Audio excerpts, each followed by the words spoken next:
오늘은 종려 주일 예배로 저희들이 함께 주님 앞에 예배를 드리고 있습니다. 그래서 오늘 제목은 소명이라고 하는 제목으로 말씀을 나누겠습니다.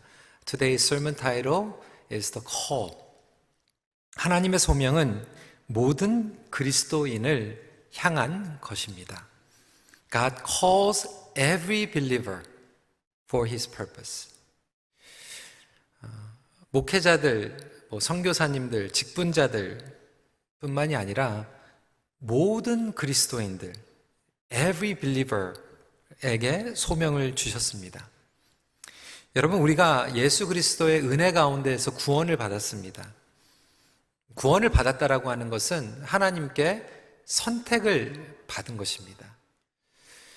여러분은 하나님의 선택받은 백성인 줄 믿으십니까? 선택을 받았다라고 하는 것은 쉽게 얘기하면 부르심을 받았다는 거예요. We're chosen by God means we are called by God. 그래서 구원을 받은 사람들이 소명이 없다라고 하는 것은 모순입니다. 구원을 받은 것은 부르심을 받은 것입니다. 하나님께서 우리에게 소명을 주셨다면 여러분들에게는 과연 어떠한 소명이 있으십니까? What kind of call do you have? 어려운 상황, 낙심, 도전, 문제 가운데서도 다시 저와 여러분들을 일으켜 세우는 목적과 방향성이 있습니까? 자다가도 벌떡 일어날 수 있는, 그리고 어려운 가운데서도 다시 일어날 수 있는 소명이 과연 저와 여러분들에게 있습니까? 우리 어르신들에게는 과연 어떠한 소명을 가지고 계십니까? 나는 이제 직장도 리타이어 했고 이제 다 마쳤다라고 말씀하시는 분들이 있을 수 있어요. 나도 나름대로 삶을 돌아보면 정말 잘 살았다. 자식들 공부시켰고 또 시집 장가 보냈고 또 좋은 직장에서 셀을 하고 또 잘 살아가고 있으니까 그 정도면 괜찮게 산 거 아니냐라고 말씀하시는 분들도 있습니다. 제가 좋아하는 이 워커 펄시의 글을 인용하고자 합니다. 워커 펄시는 이렇게 얘기했습니다. Even though you get perfect score on paper, you may fail in life. 답안지에 만점을 받고도 여전히 인생을 실패할 수 있다.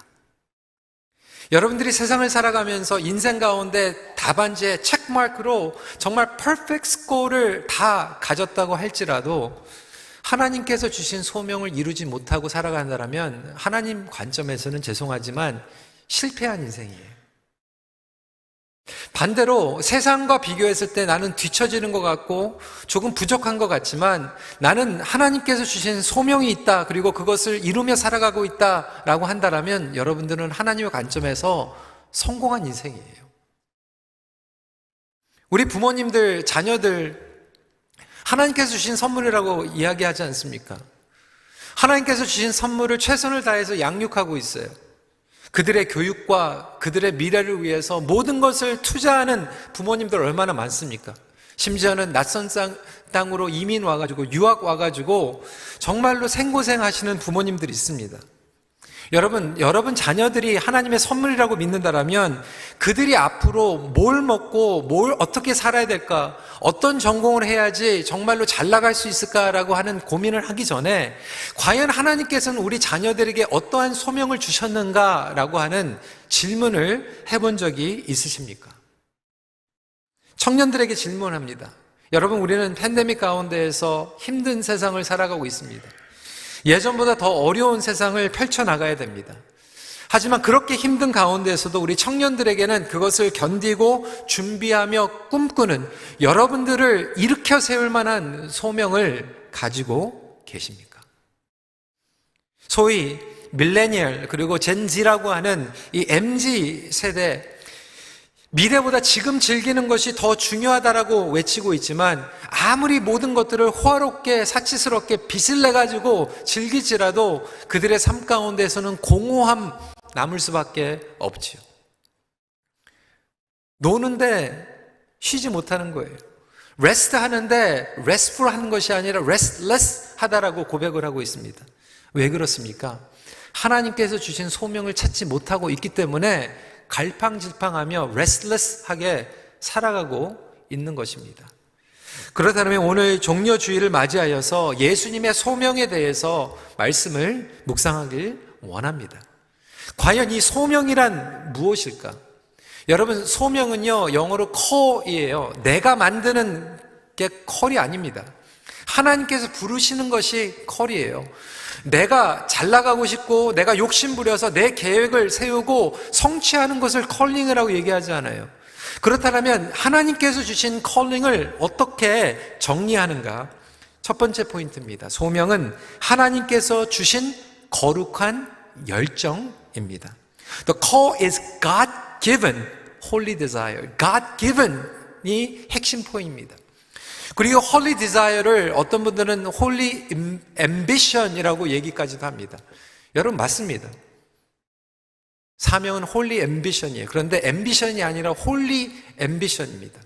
ambition은 나를 위한 것이지만 holy ambition은 holy한 purpose로 가진 거룩한 야망입니다. 예수님께서 예루살렘에 입성하셨을 때 무리들이 나와서 환호성을 했습니다. 그 장면을 상상해 보십시오. 마치 승리를 하고 입성하는 왕, 그리고 영웅이 들어올 때 장면을 연상시켰습니다. 역사를 보면 다윗이 압살롬을 물리치고 예루살렘 성으로 귀환했을 때 무리들이 나와서 그를 환영하며 외쳤어요. 그 똑같은 장면을 연상하고 있는 거예요. 호산나 다윗의 자손이여 찬송하리로다. 호세나 호세나 투 더 하이어스. 하지만 상황은 일주일도 채 안 돼 뒤집혀 버리고 맙니다. 예수님은 그만 십자가에 못 박혀 돌아가시고 말았던 것입니다. 아니, 어떻게 이렇게 정반대의 극적인 상황이 일어날 수 있습니까? 세상의 학자들은 예수님께서 개혁에 실패하셨다라고 얘기하는 사람들도 있습니다. 여러분, 과연 예수님께서는 인생에 실패하셨습니까? 세상을 뒤집으려고 예루살렘 입성하셨다가 사람들의 인기와 호응을 얻지 못하고 십자가에 돌아가신 것입니까?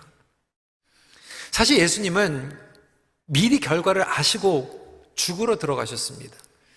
제자들에게 3번 이상이나 예루살렘에 들어가서 십자가에 못 박혀 죽으실 것을 예고하셨고 준비시키셨어요. 오늘 저희들이 읽은 21장 바로 전에 20장에도 예수님께서 3번째로 제자들에게 알려주신 장면이 나옵니다. 18절부터 19절입니다. 보라, 우리가 예루살렘으로 올라가노니 인자가 대제사장들과 서기관들에게 넘겨지매 그들이 죽이기로 결의하고 이방인들에게 넘겨주어 그를 조롱하며 채찍질하며 십자가에 못 박게 할 것이나 제3일에 살아나리라. 그럼에도 예루살렘으로 들어간 이유는 무엇입니까? 하나님께서 주신 거룩한 열정 때문에 들어가신 거예요.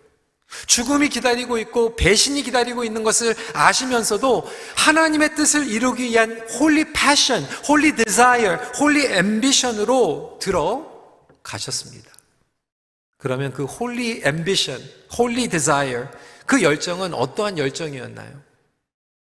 첫 번째 A로 사람의 인정을 초월하는 열정입니다.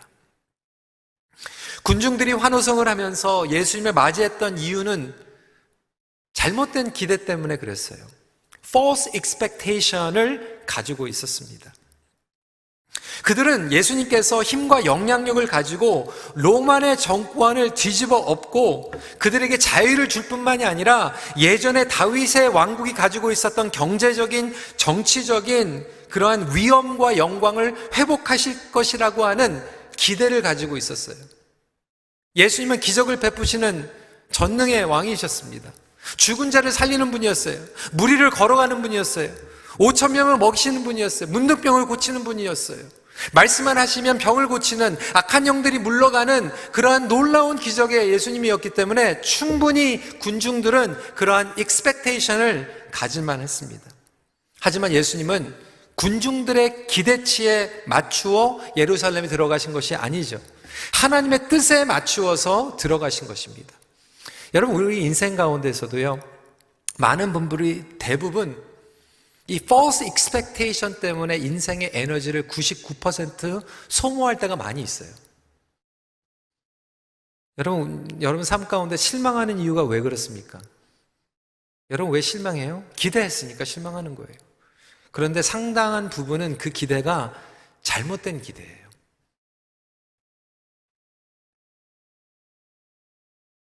결혼을 하면서 잘못된 기대를 하고 결혼을 하고요. 정말 자녀들을 낳으면 그냥 뭐 돌잡이 때 뭐 잡으면 정말 뭐 될 것 같이 false expectation 가지고 페어런팅 하다가 나중에 실망하기도 하고요. 직장에 가가지고 false expectation 하고요. 심지어는 교회에 와가지고도 false expectation으로 실망을 합니다.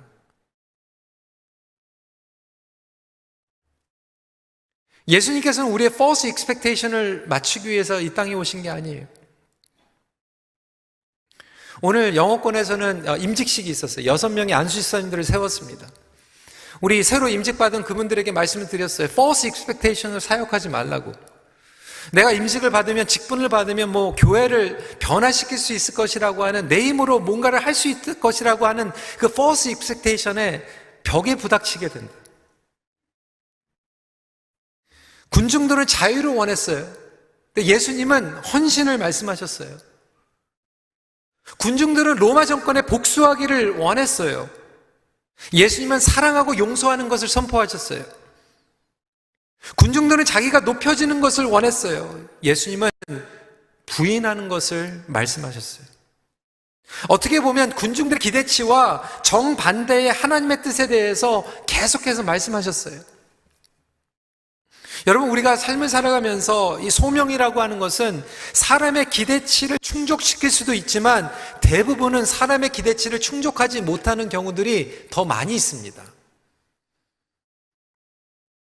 아니, 예수님 자체가 자라온 성장이 그랬어요. 10절, 11절 말씀을 보십시오. 예수께서 예루살렘에 들어가시니 온 성에 소동하여 이르되 이는 누구냐 하거늘 무리가 이르되 갈릴리 나사렛에서 나온 선지자 예수라 하니라. 예수님께서는요, 예루살렘의 명문 가정에서 태어나시지도 않았고요, 아이비리그 명문대학 나오지도 않으셨고요, 뭐 그렇게 훌륭한 뭐 집안에서 자격증을 가지고 오신 게 아니에요. 어떻게 보면 정말로 별 볼 일 없는 나사렛 갈릴리에서 오셨습니다. 하지만 하나님의 계획은 사람의 기준과 달랐어요. 저와 여러분은 누구의 기대를 추구하며 충족시키기 위해서 이 세상을 살아가고 있습니까? 여러분, 분명한 것은 사람의 기대치에 충족하기 위해 살아가면 끝까지 살아도 충족 못 시켜요. 9번 잘해도 10번째 실망하면 실망하는 게 인간이고요. 99번 잘해도 한 번 잘못하면 서운한 게 인간입니다. 저도 목회를 하면서 그게 딜레마예요. 저는 목회를 하면서 가장 행복할 때가 여러분들이 행복할 때 행복해요. 근데 목회를 시작하면서 깨닫게 됐어요. 모든 사람들을 행복하게 만들 수 없구나. 아니, 예수님께서 오셔도 모든 사람들을 행복하게 만들지 못하셨구나. 뭐 하나를 결정하면 이곳에 계신 분들이 기뻐하는데 저쪽에 계신 분들이 불편해하고요, 저렇게 결정하면 여기서 기뻐하는데 저기서 불편해해요. 항상 마음에 걸려요. 모든 사람들을 해피하게 만들고 싶어요. 그런데 그것이 하나님의 뜻이 아니라고 하는 것, 그때 우리는 그 딜레마 가운데에서 무엇을 선택해야 될까요? 예수님께서는 십자가를 선택하셨습니다. 저와 여러분들이 하나님의 뜻에 다시 한번 붙잡고 일어설 수 있는 거룩한 열정을 회복하시길 간절히 기도합니다. 두 번째로, 이 거룩한 열정은 자신을 내어주는 열정이에요. It is to give, not to gain. 그 당시 왕이나 귀족들은 입성이나 행렬을 할 때 화려한 말, 백마를 타고 자신의 위엄을 과시했습니다. 그런데 예수님은 백마를 타시고 예루살렘에 입성하신 것이 아니라 나귀를 타셨어요. 여러분, 나귀를 타신 이유에는 최소한 두 가지 이유가 있습니다. 첫 번째, 나귀는요, 무엇을 상징하죠? 겸손함과 온유함입니다. 예수님은 군사력을 가지고 무력으로 예루살렘을 쟁탈하기 위해서 들어가신 것이 아니라 평강의 왕으로 오셨어요. 여러분, 예수 믿는 사람들은요, 하나님께서 주신 소명을 가지고 나갈 때 겸손함과 온유함으로 나갑니다. 어떤 분들은 너무나도 이 확신 가운데에서 과격하세요.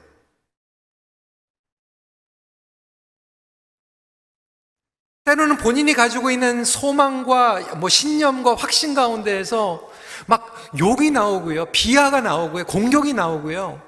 여러분, 예수님은요, 소명 가운데 절대로 그러지 않으셨어요. 겸손함과 온유함 가운데에서 모든 것들을 이루셨습니다.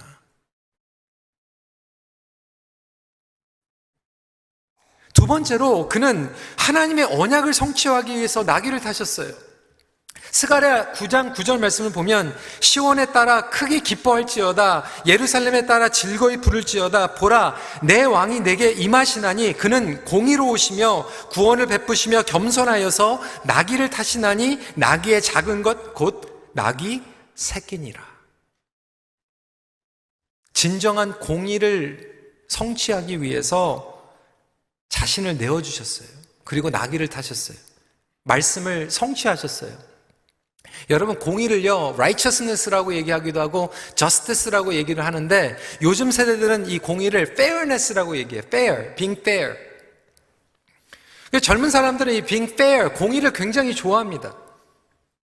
요즘 젊은 세대는 social justice에 굉장히 많이 관심을 가지고 있어요. 어제 새벽에도 말씀을 드렸지만 많은 사람들이 fairness에 대해서 이야기하고 있는데 사실 인생은 fair하지 않아요. 왜? 우리가 얘기하는 공정은요, 내가 중심이 될 때 그게 공정한 거예요. 내 관점에서 그것이 관철될 때 그것을 공정이라고 얘기합니다. 그래서 정권이 바뀔 때마다 공정의 기준이 바뀌어요. 내가 생각하고 있는 진영의 편이 맞으면 그게 공정이라고 생각하는데 상대에서는 그것이 불공정하다고 얘기하는 거예요. 끊임없어요. 운동장은 계속 뒤집힙니다. 여러분, 인간의 힘으로 기준으로 공정이 일어날 수가 없어요. 아무리 설명해도 우리는 그것을 소화하지 못합니다.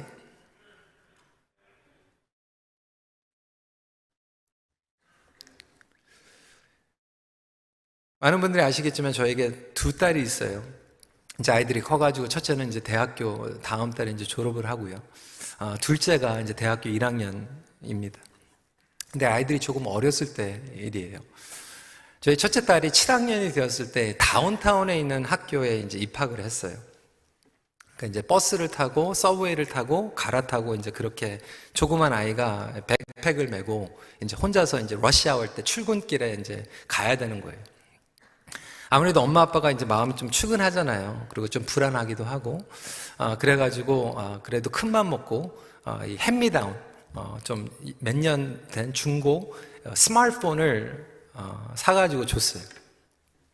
너무 신난 거죠. 7학년짜리가 이 중고 스마트폰이 생긴 거예요. 그때마다 연락을 해야 되니까. 그런데 이제 우리 집에서 난리가 났습니다. 왜? 4학년짜리 동생이 이제 데모를 시작을 하는 거예요. It's not fair. 인생이 불공평하다는 거예요. 언니가 스마트폰을 받았는데 자기는 없다는 거예요. 굉장히 설명을 많이 했어요. 너는 4학년이고 엄마가 학교에 데려다주고 끝나고 또 엄마가 집에 데리고 오고 뭐 밖에 혼자 나갈 일도 없고, 그리고 언니도 4학년 때는 스마트폰이 없었는데 이제 7학년이 됐으니까 너도 7학년이 되면 스마트폰을 그때 가서 생각하겠다라고 얘기했는데 안 먹혀 들어가는 거예요. Life is not fair. 하루 종일 설명을 했는데 이해가 안 돼서 결론은 우리가 그렇게 얘기했어요. 그래, 맞아. Life is not fair. Fine?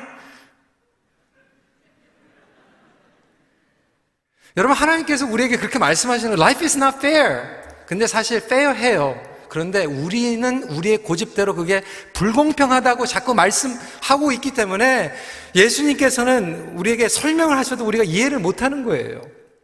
그런데 하나님께서 fulfill하신, 만족시킨, 성취하신 fairness는 어떻게 이루어졌냐면 복수로, 갚는 걸로 페어네스를 이루신 것이 아니라 예수님께서 생명을 바쳐주심으로 공의를 이루셨어요.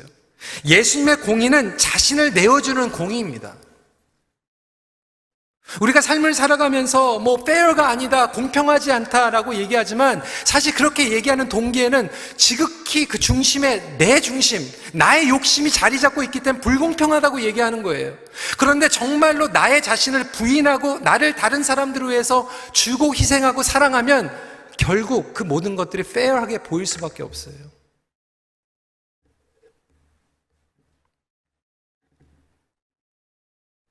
여러분, 성경의 인물들을 보십시오.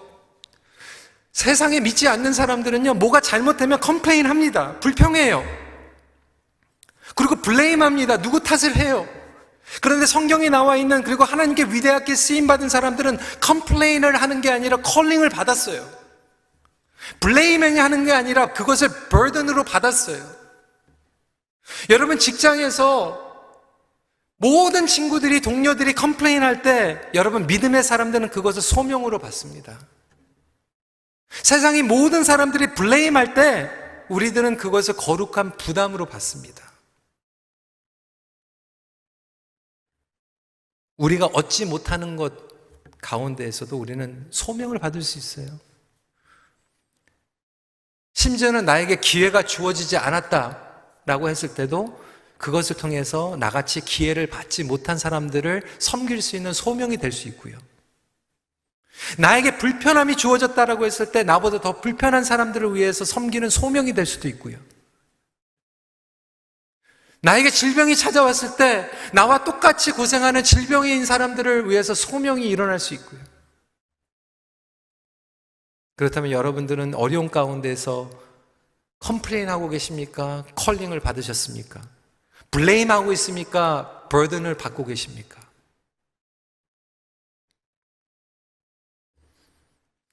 예수님의 소명은요, 우리를 내어주는 것이 소명입니다. 용서해주고 화목하고 다른 사람들을 섬기고 다른 사람들을 복음으로 구원하는 데 통로로 쓰임받을 수 있는 그러한 소명을 저와 여러분들이 받기를 간절히 기도합니다. 하나님 나라는요, 다른 나라를 무너뜨리는 나라가 아니라 왕이 직접 오셔서 왕이 직접 죽는 나라예요. 자기의 목숨을 내어주고 백성을 살리는 나라예요. 그렇기 때문에 그 나라야말로 페어한 나라, 공의가 흘러가는 나라입니다. 여러분, 삶 가운데에서 이러한 공의를 드러내는 놀라운 사명을 살아가시는 우리 큰빛교회 성도님들이 되시길 주님의 이름을 축원합니다.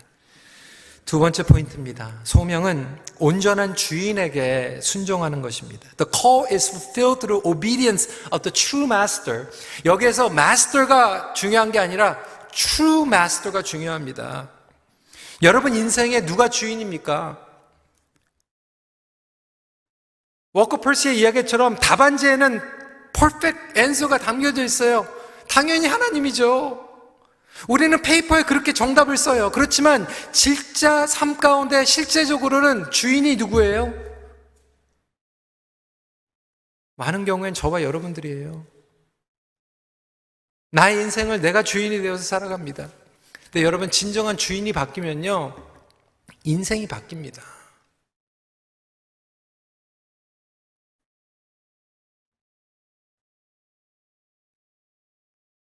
여러분, 오늘 본문에 나와 있는 이 나귀 새끼, 그들의 주인이 바뀌어요.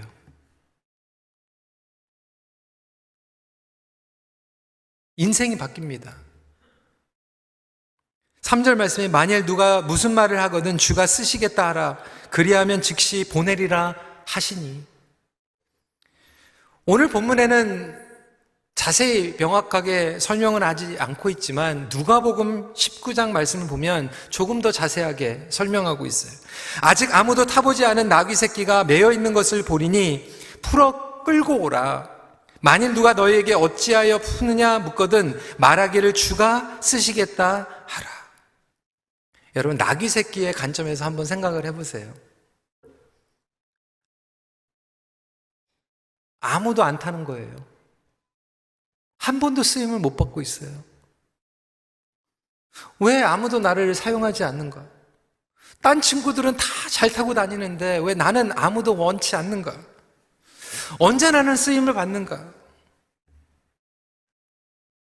이 나귀에게도 나름대로 기다리는 시간이 있지 않았을까요? 주인을 원망하지 않았을까요? 이렇게 기회, 기다리던 사람 쉽게 오지 않아요. 우리 성도들 가운데에서도 이런 시간을 기다리고 계시는 분들이 있을지 모르겠어요. 이 기다리는 시간이 점점 길어질수록 낙심이 되죠. 소명이 흔들립니다. 제가 영어권 목회를 하면서 정말 오랫동안 청년들 가운데에서 그렇게 실망한 친구들이 있어요. 하나님의 시간을 기다리고 쓰임받길 원하고 누구를 만나기 기다리는데 기다리고 기다려도 이게 오지 않는 거예요. Unwanted. 아무도 원치 않는 거 아닌가?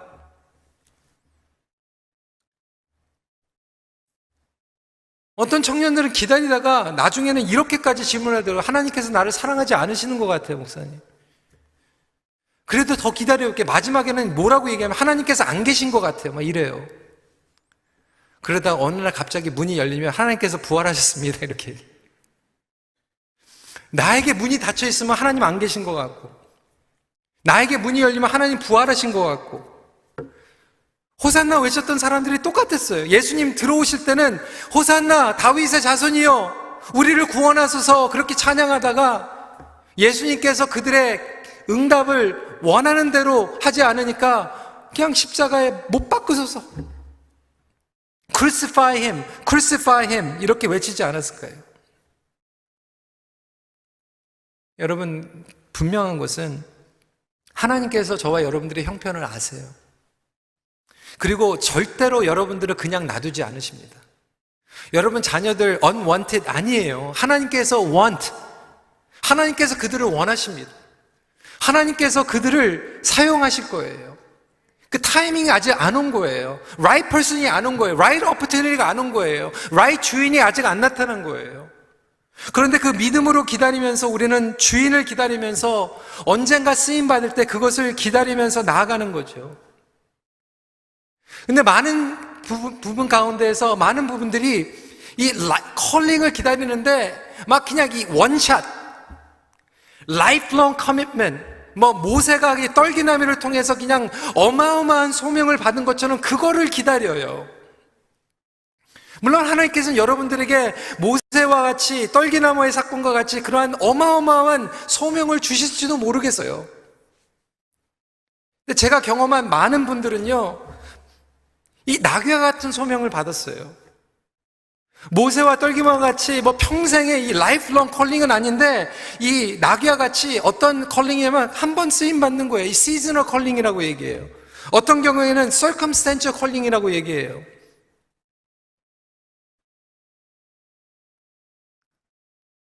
제가 대학생 때는요, 이렇게 제가 설교를 KM, EM에서 이렇게 설교할지 몰랐어요. 그때는 기타 치면서 이렇게 찬양인도 했어요. 저는 그게 소명인 줄 알았어요. 근데 그것도 저에게 소명이었어요. 인생의 계절에 한 시즌 동안 허락해 주신 컬링이었어요. 어떤 집사님은 진짜 음치예요. 근데 성가대에서 또 숫자가 없으니까 또 잠깐 섬기시더라고요. 그냥 그거는 상황적인 컬링이 될 수 있죠. 아무도 안 하니까 그래도 그 얼마나 감사합니까? 누구는 은사가 있어서 밖에 나가서 주차합니까? 누구는 은사 있어가지고 뒤에서 섬깁니까? 그런데 상황을 보니까 나라도 섬겨야 될 것 같아서 은사는 없는데 circumstantial calling으로 섬길 수도 있어요. 근데 여러분, 그것도 중요한 거예요. seasonal calling도 있고 circumstantial calling도 있는 거예요. 그런데 시즈널 컬링과 circumstantial 컬링 가운데에서 중요한 것은 뭐냐면 오늘 나에게 주신 그 기회 가운데에서 순종하며 일상생활에 살아가다 보면 그것들이 모여가지고 라이프롱 컬링이 되는 거예요. 그것들이 빚어져가지고 더 선명한 라이프롱 컬링이 나오는 거예요. 그래서 우리 청년들에게 도전합니다. 나는 너무 귀해가지고 그 정도 가지고는 아니에요. 나의 소명은 따로 있는 것 같아. 자꾸 퇴짜 놓고 아무것도 안 하는 분들이 계시는데 여러분, 그러면 안 됩니다. 많이 해봐야 돼요. 이것도 해보고 저것도 해보고.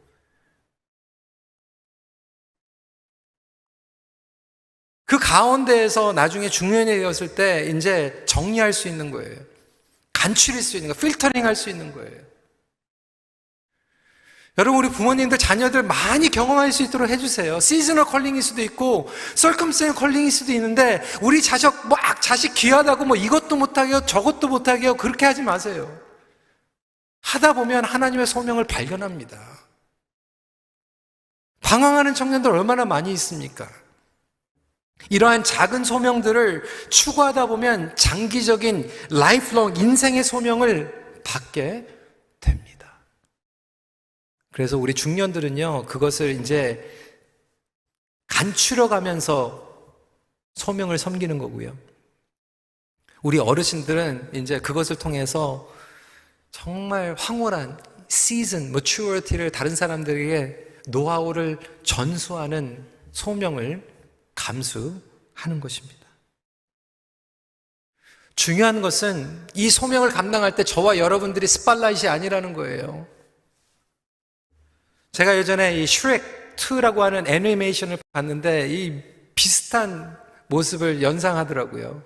이 나귀가 이 주인공을 데리고 막 성으로 들어가는데 막 주인공한테 막 치어 영웅이 들어가니까 갑자기 나귀가 일어나더니 Thank you very much. How did you know I'm handsome? 뭐 이러면서 내가 최고 낙인지 어떻게 알았어? 그래서 주인을 그냥 막 펼쳐버리고 그냥 자기 혼자서 그냥 막 난리가 난 거예요. 오늘 임직받은 우리 안수 집사님들한테 제가 그렇게 얘기했어요. You guys are donkeys. 얘기했어요. 여러분들은 낙입니다. 우리 목회자들도 낙이고요. 우리 직분자들도 낙이고 여러분 아무리 잘나도 여러분들도 낙이에요. 사람들이 익사이팅 되고 하나님을 찬양하면 여러분 때문이 아니에요. 여러분들이 모시고 가는 예수님 때문입니다.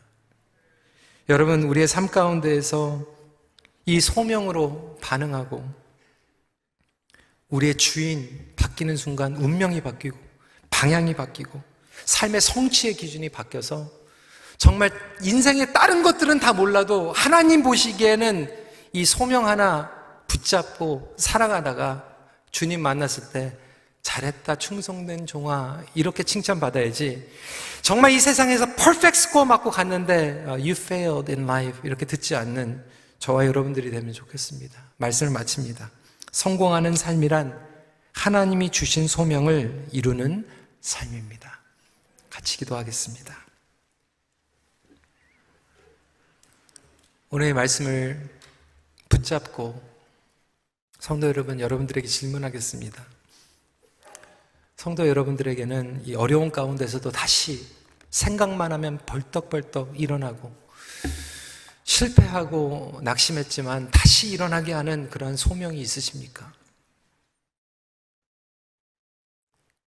그 소명을 아직 확신이 없다라면 이 시간에 같이 기도했으면 좋겠어요. 하나님, 나에게 주님 앞에 쓰임받는 하물며 이 나귀와 같은 소명이라도 허락해 주세요. 주님을 모시고 가길 원합니다. 주님과 함께 예루살렘에 들어가길 원합니다. 주님과 함께 하나님의 뜻을 이루길 원합니다. I want to be used by you. 우리 이 시간에 함께 자신을 위해서 기도할 뿐만이 아니라 여러분 우리 다음 세대 위해서 그리고 여러분 자녀들을 위해서 또 기도하세요. 우리 자녀들 혹시 인생에서 지금 퍼펙트 스코어 맞고 있지만 하나님 눈에 보실 때는 지금 페일하고 있는 부분들이 있다면 이 시간에 그들을 위해서 기도하기 원합니다. 하나님 그들을 불러주시고 그들이 주님께서 주시는 소명으로 살아가게 해주세요. 이 시간에 함께 잠시 성찬식을 준비하며 기도하도록 하겠습니다. 기도하시겠습니다.